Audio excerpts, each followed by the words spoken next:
जब भी आपको अपने कंप्यूटर में पर्सनल इंफॉर्मेशन को स्टोर करना है, पर्सनल फाइल्स को अलग जगह रखना है, या आप अपने कंप्यूटर की पर्सनल सेटिंग्स चाहते हैं, तो इसका अर्थ ये है कि आपको एक यूज़र अकाउंट चाहिए।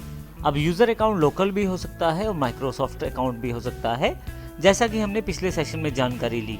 आइए अब देखते हैं कि किस प्रकार हम एडमिनिस्ट्रेटर और स्टैंडर्ड यूज़र अकाउंट क्रिएट कर सकते हैं, और इसके साथ साथ हम ये भी जानकारी लेंगे इस सेशन में कि किस प्रकार आप माइक्रोसॉफ्ट अकाउंट से साइन इन भी कर सकते हैं। आइए अब हम देखते हैं कि किस प्रकार आप एडमिनिस्ट्रेटर और स्टैंडर्ड अकाउंट बना सकते हैं। सबसे पहले हम स्टार्ट पे क्लिक करते हैं और सेटिंग्स को क्लिक कर देते हैं। अब देखेंगे आपके पास काफ़ी सारे ऑप्शंस यहाँ अवेलेबल हैं ग्रुप्स में। यहाँ से मैं अकाउंट्स का चुनाव कर लेता हूँ। अकाउंट्स का चुनाव करते ही आप देखेंगे कि आपके पास एक अकाउंट से रिलेटेड काफ़ी सारे ऑप्शंस अवेलेबल हो गए हैं। काफ़ी सारे ऑप्शंस आपके पास लेफ्ट साइड पे अवेलेबल हैं और उसके अकॉर्डिंग जिस तरह का सिलेक्शन आप करेंगे उस तरह के ऑप्शंस आपके पास राइट हैंड साइड पे अवेलेबल हो जाएंगे। सबसे पहले योर अकाउंट पे यदि आप क्लिक करें तो आप देखेंगे कि आपके पास बेस्टो अकाउंट है, क्योंकि अभी तक जिस अकाउंट से मैं लॉगिन हूँ मेरे कंप्यूटर में उसका नाम बेस्टो है और ये एक लोकल अकाउंट है, परंतु यह एक एडमिनिस्ट्रेटर अकाउंट है। इसके साथ ही यहाँ मेरे पास ऑप्शन है जहाँ से मैं माइक्रोसॉफ्ट अकाउंट का प्रयोग भी कर सकता हूँ। इसी तरह से यदि इसको मैं मिनिमाइज कर दूं अभी और स्टार्ट पे क्लिक करूं तो आप देखेंगे यहाँ पे ऊपर की तरफ बेस्टो दिया गया है, जिसके बारे में अभी तक हमने कोई भी बात नहीं की है। बेस्टो असल में मेरे यूज़र नेम का नाम है जिसके साथ मैंने इस कंप्यूटर में लॉगिन किया हुआ है। फिर से वापस सेटिंग्स में चलते हैं। आइए देखते हैं कि हम अपना अकाउंट किस तरह से बना सकते हैं। यदि हम नया अकाउंट बनाना चाहते हैं तो किस तरह से बना सकते हैं। आइए अब हम देखते हैं कि किस प्रकार हम नया अकाउंट बना सकते हैं। नया अकाउंट बनाने के लिए आपको फैमिली एंड अदर यूजर्स पे जाना है और यहाँ पे आपके पास दो ऑप्शन हैं। आप चाहें तो माइक्रोसॉफ्ट अकाउंट से साइन इन कर सकते हैं और चाहें तो अदर यूजर्स में लोकल अकाउंट बनाकर भी आप एक्सेस कर सकते हैं। माइक्रोसॉफ्ट अकाउंट से लॉगिन करने के लिए आपके पास माइक्रोसॉफ्ट का मेल अकाउंट होना ज़रूरी है और लोकल अकाउंट बनाने के लिए आपको माइक्रोसॉफ्ट का मेल अकाउंट होना ज़रूरी नहीं है। आइए देखते हैं कि किस प्रकार हम लोकल अकाउंट क्रिएट कर सकते हैं। यदि आप नया अकाउंट बनाना चाहते हैं तो ऐड समवन एल्स पे क्लिक करें। आपके पास एक विंडो स्क्रीन अवेलेबल हो जाएगा। माइक्रोसॉफ्ट एक्सपेक्ट करता है कि आप ईमेल एड्रेस दें या फ़ोन नंबर दें जिस व्यक्ति को आप एज ए यूज़र इस कंप्यूटर के साथ एज एन यूज़र इस कंप्यूटर में आप जिस व्यक्ति को ऐड करना चाहते हैं। परंतु यदि उस पर ईमेल अकाउंट नहीं है तो भी हम लोकल अकाउंट क्रिएट कर सकते हैं। अब नीचे की तरफ देखें, आपके पास एक ऑप्शन है I don't have the person sign in information. मैं इसको क्लिक कर देता हूं।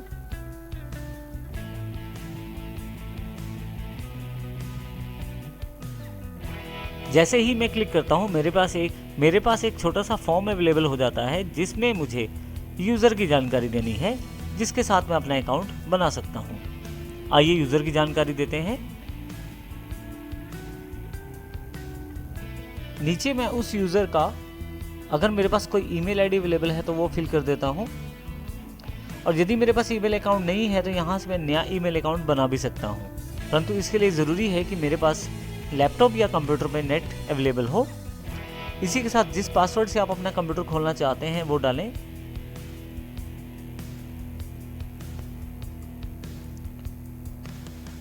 कंट्री बताएं।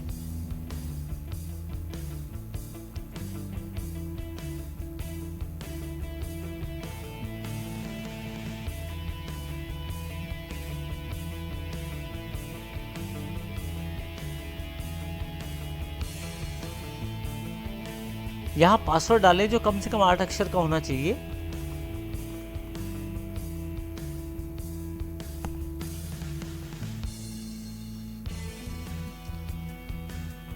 इसके पश्चात हम यहाँ से लिस्ट ऑफ कंट्रीज में कंट्री चूज करें और नेक्स्ट पे क्लिक कर दें।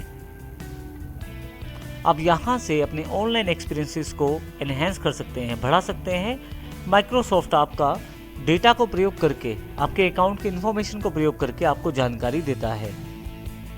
इसके अतिरिक्त माइक्रोसॉफ्ट द्वारा समय समय पर जो ऑफर्स दिए जाते हैं प्रमोशनल, वो भी आप प्राप्त कर सकते हैं यदि आप इस बॉक्स को चेक करते हैं तो। अभी मैं इसे नेक्स्ट कर देता हूँ।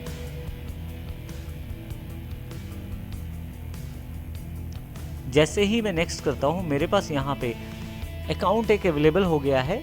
अब मैं इस अकाउंट से भी लॉगिन कर सकता हूँ। यदि आप इस अकाउंट पे दोबारा क्लिक करें तो आप देखेंगे यहाँ पे दो ऑप्शन अवेलेबल हैं, चेंज अकाउंट टाइप और रिमूव। अब चेंज अकाउंट टाइप पे क्लिक करें। आप देखेंगे कि यहाँ पे अकाउंट के टाइप की जानकारी है, जैसे कि आप इस अकाउंट को एज एन एडमिनिस्ट्रेटर प्रयोग करना चाहते हैं या एज अ स्टैंडर्ड यूज़र। दोनों में जो अंतर है हमने पिछले सेशन में डिस्कस किया है इसके बारे में। मैं यहाँ इसको स्टैंडर्ड यूज़र के रूप में सिलेक्ट कर लेता हूँ और ओके कर देता हूँ। इस तरह से आप अपना अकाउंट बना सकते हैं आसानी से, और यदि आप चाहें तो इस अकाउंट को हटा भी सकते हैं। इसके लिए बस आप रिमूव करें तो आपका ये अकाउंट यहाँ से हट जाएगा।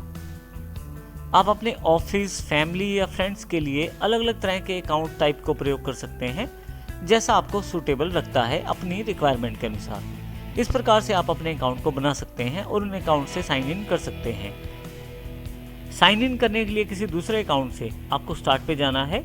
जिस अकाउंट में आप लॉगिन है उस अकाउंट से आपको लॉग आउट करना है। आप राइट क्लिक करें यहाँ पे, साइन आउट करके आप यहाँ से बाहर आ सकते हैं। इसके अतिरिक्त आप यहाँ पे यदि राइट क्लिक करें स्टार्ट पे तो यहाँ आपके पास ऑप्शन अवेलेबल है शट डाउन और साइन आउट। यदि यहाँ से मैं साइन आउट कर देता हूँ तो मेरे पास स्टार्टिंग स्क्रीन अवेलेबल हो जाएगा, जहाँ से मैं दोबारा लॉगिन कर सकता हूँ दूसरे अकाउंट के साथ।